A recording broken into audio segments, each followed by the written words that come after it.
NFL players better and treating black people on the street better. But if the people that created the negativity in the first place don't change the way that they think, our argument doesn't make sense. Our argument is not going to be fulfilled because it doesn't matter if the law changes, because laws have changed before, but the mentality of the people making the laws is what didn't change. It was the thought process of the people making the law that stayed the same, but in making the law was a pacification. It was to pacify black people and to say, okay, whatever. We're going to give you this law. We're going to make you think that you're free and make you think that you have certain rights. But then we're going to make a loophole and make it impossible for you to follow through with what we say. We're going to create laws for the police officers so that they have the ability to do what they need to do to feel safe while legally being able to take a life and having no conscience about it at all. And you go to court and we're all standing outside with signs and we're all crying and we're all hashtagging on Instagram and Facebook and on Twitter and everything else. And the conviction, the conviction never happened. Like they never are held accountable, and it's legal and it's in the law and it's not going to change unless people change the way they think, unless our process for our need for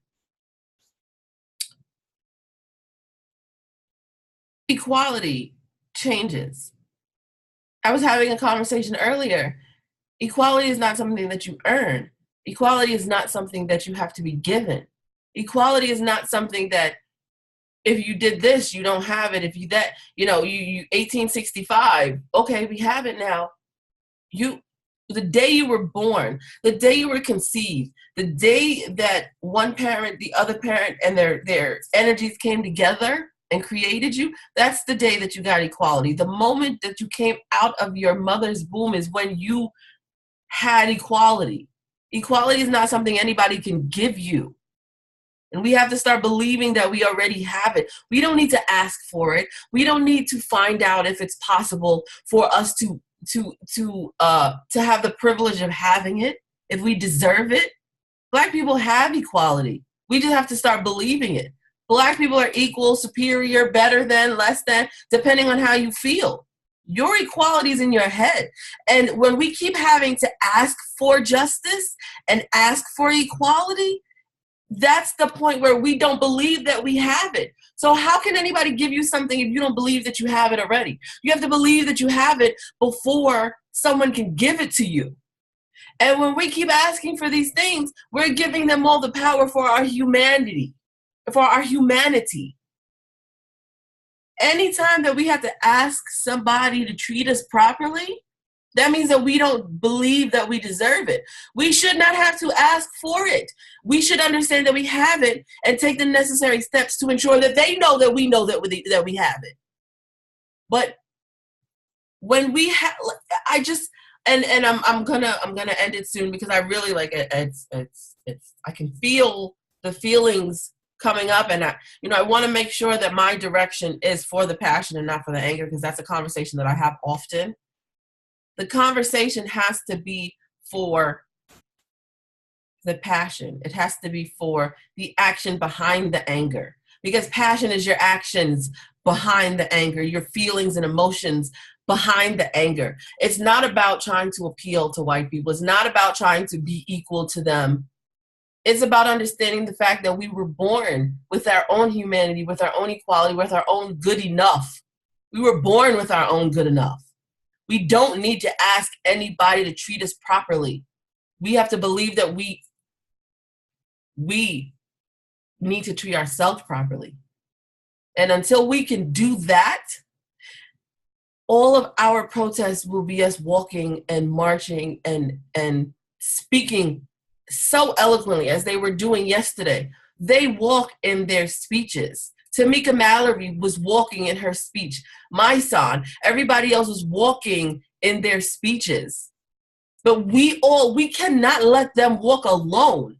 They are walking alone And they are speaking the passion for all of us. And it is not fair. It's not fair to our ancestors that died for it with their passion.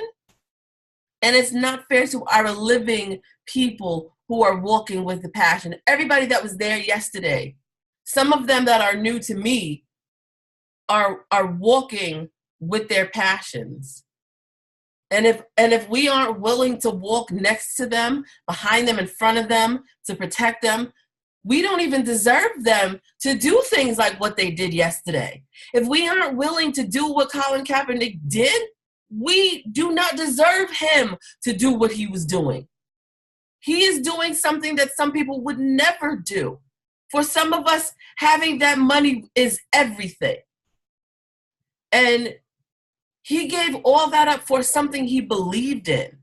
And I've always said that I believe that he was put in the NFL and given a platform for a reason. That was not where he belongs, but that's where the Creator put him so that we could see him. And that for those of us that believed in what he stood for, we need to stand behind his passion and in front of his passion and next to it, beside him, as opposed to watching it on television and simultaneously watching the NFL on Sundays because we love the game so much.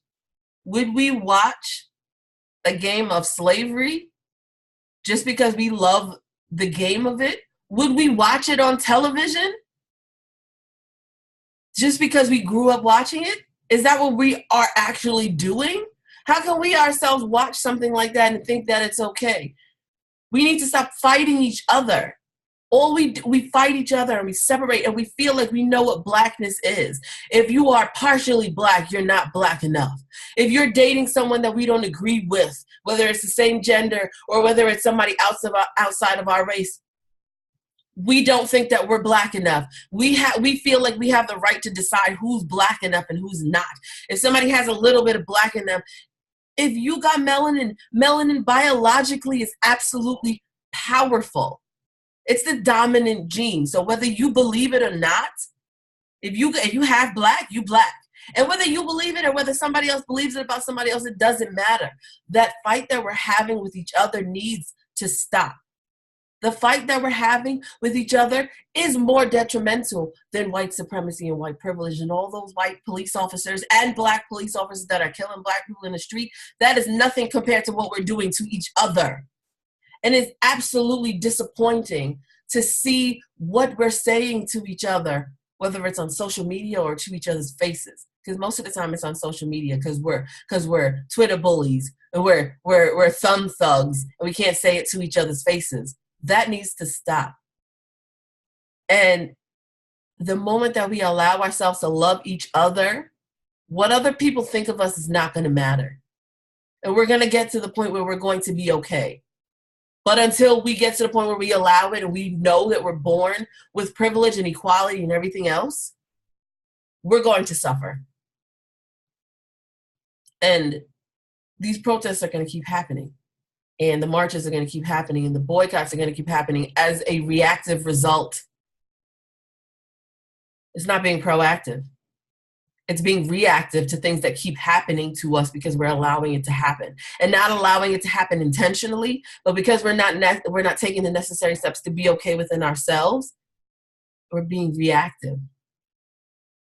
The only way that we can be proactive is if we stop allowing other people to give us equality and to give us freedom and to give us human being rights, the rights that you were born with as a human. The rights that you had before people that oppress you even existed. Until we allow ourselves to understand that that is a fact, we're going to keep suffering. And I don't want to suffer. I don't want to see it anymore. I don't want to watch it. I don't want to keep marching and see no door that I'm going to walk through of understanding.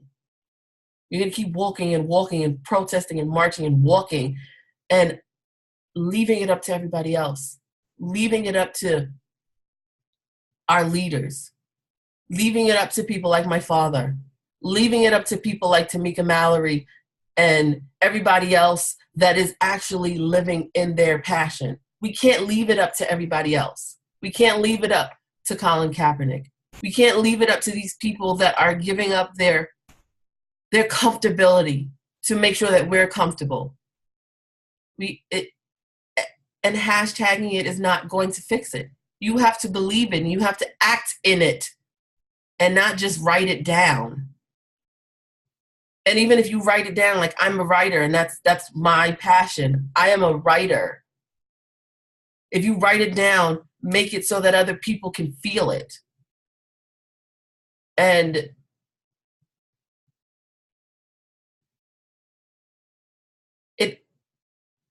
I was listening to an interview that Lena Waithe had done the other day, and she said that if you're not willing to be vulnerable, then your work will probably be forgettable. And whether it's writing or physical, whether you're saying it or speaking it or doing it, if you aren't willing to be uncomfortable, you will be forgotten, and your fight will be forgotten, and who you are will be forgotten, and we'll never be all right. And that is one of the most powerful things I've heard recently. Like, there's a lot of things that have gone on historically, but recently, if you aren't willing to be vulnerable, then your work is likely to be forgettable, and that's a fact. And I don't want to be forgettable. I don't want us to be forgettable, because when we're forgettable, that's when we get mistreated. So I am asking that we start working together as opposed to fighting each other and separating each other based on stupid things. Because our love is what's going to be, our love for each other is what's going to find us the door to walk out of, so that we don't have to deal with this anymore. We shouldn't have to keep walking down a long hallway and never see a door. Our love and dedication to our understanding that our humanity is what will keep us going.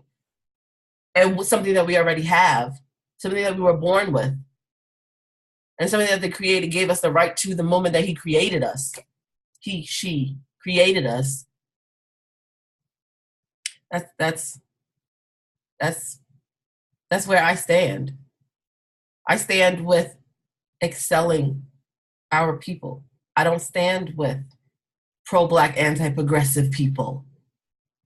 I denounce pro-Black, anti-progressive people. If you are not willing to move the culture forward, if all you want to do is keep Black people angry so that you can keep taking their money, and you are a Black person, you are worse than white supremacy. You are worse than white privilege. You are worse than everything that we are fighting against.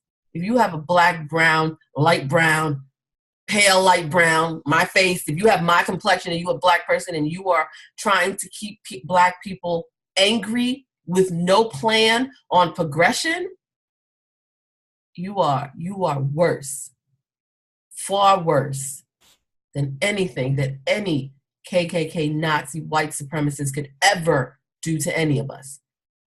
And I literally, if you with it, you with it. If you're not, move out of the way. Move the hell out of the way, because you're in the way. And if you won't get out of the way, we, the collective of Black people and brown people that want to move forward and want to realize that our equality is God-given, you're in the way, and we're going to move you out the way, because you're not welcome. And on that, I'm going to end it. And I appreciate everybody. If you made it this far, I appreciate if you could, you want to share, whatever you want to do. If you just want to listen, I appreciate you listening to the end. Even if you're going to listen halfway and listen to the rest later. I'm going to go and work on my own passion right now. Happy Saturday. It's real. I'm in New York. It's really nice. So I'm about to go work on my passion right now. Have a great day, everybody.